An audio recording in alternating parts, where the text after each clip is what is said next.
your last name into the microphone, please? Dominique Ross. Thank you very much. You all ready? Go ahead.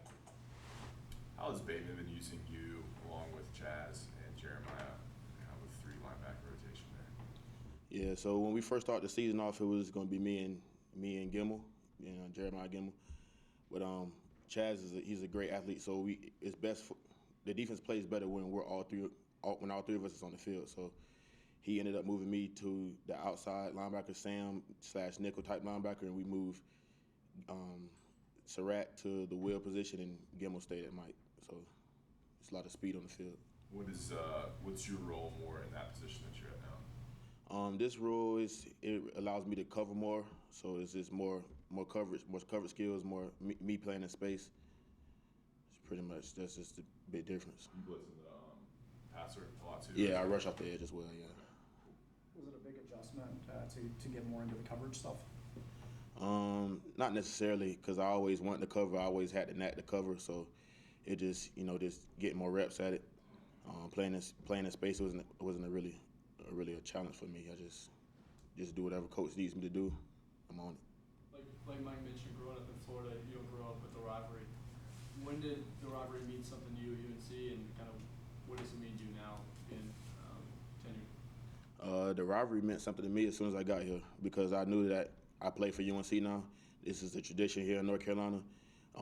That team is really close to us, so in the region. So, my guys, we don't like them. If my guys don't like them, I don't like them. So that's just what it is. It's the rivalry. Dominique, what kind of challenges does Duke's offense bring to you? I know they got their top formations is empty and the double slot. So we're just gonna hone in on those formations. They like the quarterback run a lot, so we're gonna pay attention to that. But for right now, it's all we're looking at right now. Has there been any talk at all as far as the opportunities that are still out there and whatnot when it comes to the Coastal Division, or is it just strictly just about winning the Victory Bell this week, or the potential of this being kind of like an elimination game for you both, considering where you guys are at in the standings? We really see it as both as winning the Coastal as the Victory Bell is all. We know we have to win out, so that's just what Coach Brown's been talking about is win out. It's really not about although it is about the bowl games and winning the Coastal, but we win in every game after this. It's win out from here. How has the defense responded after this week in practice?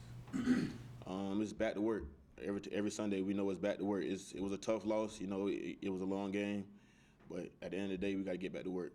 Can't, like Mike says, you can't let a game beat us twice. So it's back to work. And your class coming in 2016, you all have been beating Duke. So, is there a little special momentum? I know you want to win every game, but is that coming out and beating Duke, is that the driving factor? Yeah, it is. And this is the next team up. Beat Duke. You got to get it done. Seniors talk about that y'all haven't beaten Duke yet, and this is the year. We haven't really talked about it much, but we know we got to get it done. We can't live. We're not going to sweep us. We got to go get it. How different was it for you guys recovering from this last game and preparing for a rival compared to other games or whatnot? With this one being 6 overtimes and it being a heartbreaking loss. Yeah, I'm not gonna lie, it was tough. That's just me being honest. But like I said, when you get back on the practice field and it's time to work. You got to turn that switch on. It's time to get to the next win. You can't focus on it too much afterwards. Even if we would have won, it's time to move on. So once we move on, it's over. How much does Mac talk to you guys about beating in-state teams and winning the state championship? Yeah, it's very important because we talk about the fans. Is as much as it is for us to win these games, it's as important to the fans because they've been coming out to the games, they've been showing love. So for us to beat teams that in this state and to run the state, it means a lot. What these games been like when you played Duke in the last 2-3 years? What has been like that? Out on the field.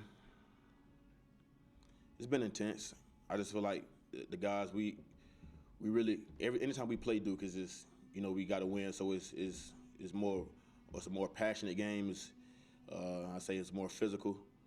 But yeah, it's an intense game. Do you feel like you all are better equipped to rebound from a tough loss than in past years? definitely. I feel like with this coaching staff and this team, I feel like we've come a long way from moving on from wins or losses.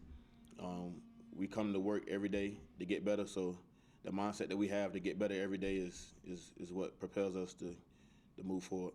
What's been different with this coaching staff compared to last when it comes to bouncing back from losses? You know, especially last year, you guys only got 2 wins, so it was kind of like a routine to like have to try to bounce back from a loss. But this year, you guys have been in every single game.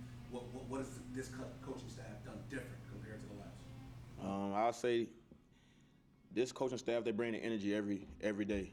So the same week we felt like we was going to dominate VTech is the same week we're going to feel like we're going to dominate Duke. So they're going to come out with the passion. They're going to come out with the same confidence, the same, they're going to have our back. We're going to always feel like we're going to win the game. So I feel like it's more of the coaches pushing us to get better. Like I said, we just get better every day. Consistency.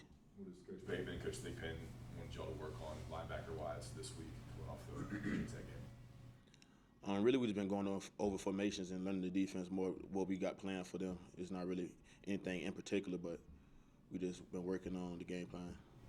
Has Chad Stroud surprised you? Not necessarily. I always knew he was an athlete. He's a fast guy. He's physical. I seen his physicality in the spring, so I always knew he could do what he's doing now. Even transitioning from the quarterback position, I mean, how much does that kind of like surprise you and your fellow teammates to see what he's able to do? Coming from a quarterback position to do that on the defensive side of the ball. Yeah. Honestly, when I first got here, I saw that Chaz. I watched Chaz's highlights, his high school highlights, because I just wanted to see what type of players we had coming in, and I seen that he had some defensive plays on it, and I thought it was him throwing picks and him chasing it down, but it was actually him catching picks and playing defense. So that I seen that he played defense, so I kind of knew that he was a tough guy, and I always knew that he had the physicality. So him moving over the linebacker from quarterback, it was kind of questionable, but during the springtime, I seen that he was serious about it. He had the hard work, he had the dedication, he was willing to compete every day, and he just showed the toughness. I just had faith in him the whole time. I knew what he could do. All righty. Thanks, sir. Thanks for the session. Thanks, Tom.